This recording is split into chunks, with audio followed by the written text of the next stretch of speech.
Freunde des guten Geschmacks, willkommen zu einem neuen Video von Tasty Bits. Heute machen wir ein leckeres Tomatensugo selber. Das ist eine lange gekochte Soße aus frischen Tomaten, die über mehrere Stunden in einem Topf vor sich hin köcheln dürfen.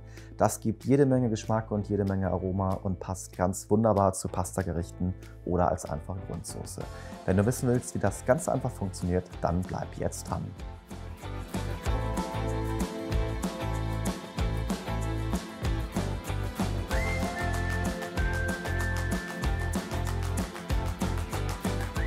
Und wir beginnen zunächst mal mit unseren Zwiebeln. Ich habe hier 2 Zwiebeln am Start, die ich zunächst mal schäle und dann in feine Würfel schneide. Es ist übrigens ganz egal, ob du hier rote Zwiebeln nimmst, weiße Zwiebeln nimmst oder Schalotten nimmst. Das passt beides, das gefällt mir so wunderbar an dieser Soße, denn du kannst hier gerne frei variieren. Es schmeckt auf jeden Fall. Außerdem habe ich noch 3 Knoblauchzehen, die ebenfalls geschält werden und dann in feine Würfel gehackt werden. Keine Sorge, den Knoblauch schmeckt man später nicht raus, aber er passt wunderbar zu den Tomaten. Wenn du partout keinen Knoblauch magst, dann kannst du ihn aber auch gerne weglassen. Außerdem dürfen natürlich die frischen Tomaten für unser Sugo nicht fehlen. Ich habe hier 1 Kilo ganz bunte Tomaten, von Kirschtomaten über grüne Tomaten, über gelbe Tomaten bis hin zu Strauchtomaten und Roma-Tomaten ist alles mit dabei. Die schneidest du einfach in feine Würfel. Und ein Tipp noch, wenn du dieses Gericht im Winter oder im Herbst zubereiten willst, du kannst das auch wunderbar mit Dosentomaten machen mit der gleichen Menge. Das funktioniert genauso gut. Wenn dann alle Tomaten geschnitten sind, dann kannst du mit mir rüberkommen zum Herd, denn jetzt wollen wir unsere Soße kochen. Dazu habe ich hier schon mal einen großen Topf und gebe 3 Esslöffel Olivenöl mit dazu. Das Ganze wird einmal erhitzt und dann dünsten wir unsere Zwiebeln glasig an.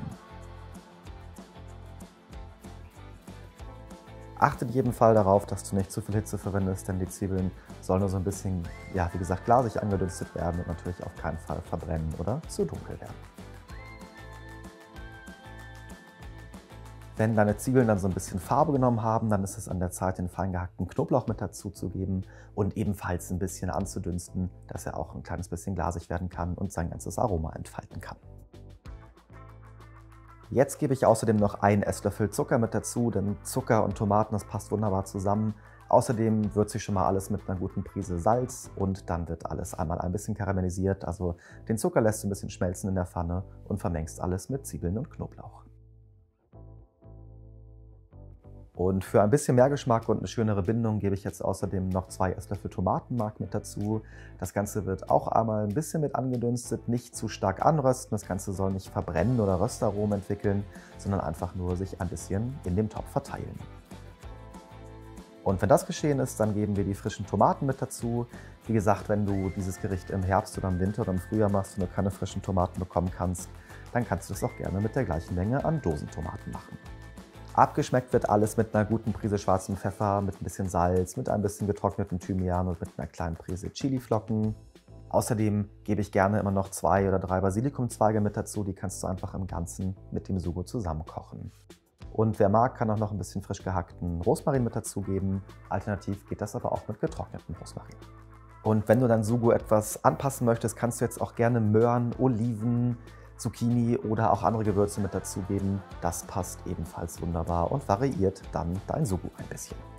Alles wird jetzt einmal gut umgerührt und dann setzt du den Deckel nur halb auf, dass ein bisschen Feuchtigkeit entweichen kann. Denn wir wollen ja, dass unser Sugo in den nächsten 5 Stunden richtig konzentriert einkochen kann und jede Menge Geschmack und Aroma entwickeln kann. In der Zwischenzeit mache ich mir es mit einem entspannten Glas Rotwein gemütlich.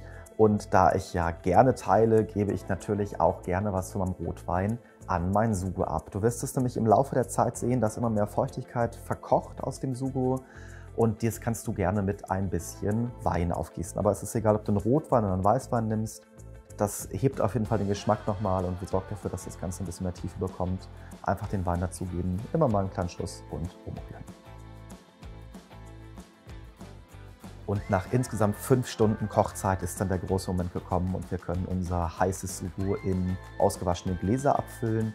Diese halten sich im Kühlschrank problemlos 3 bis 4 Tage. Du kannst sie alternativ aber auch gerne einkochen, dann halten sie sich auch ohne Kühlschrank deutlich länger.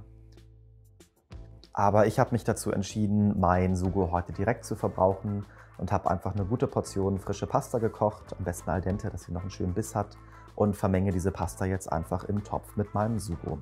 Du kannst gerne auch noch ein bisschen Pastawasser mit dazugeben, damit deine Soße besser an den Nudeln haftet.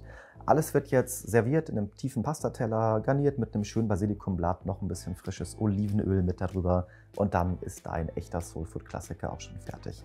Das ist das perfekte Gericht für kalte Wintertage, aber auch im Sommer eine tolle Sache. Eigentlich kann ich das wirklich immer essen und das werde ich jetzt auch tun. Ich wünsche dir auf jeden Fall einen guten Appetit und ganz viel Spaß beim Nachkochen. Ich würde mich riesig freuen, wenn du den Kanal von Tastybits hier auf YouTube vielleicht gleich abonnierst und dem Video einen schnellen Daumen nach oben gibst. Das unterstützt mich auf jeden Fall und du verpasst in Zukunft auch kein neues Rezept und kein neues Gericht mehr von mir. Lass mich doch in den Kommentaren auch gerne mal wissen, wie es dir geschmeckt hat. Und dann freue ich mich, dich am nächsten Samstag im nächsten Video wiederzusehen. Mach's gut, bis bald.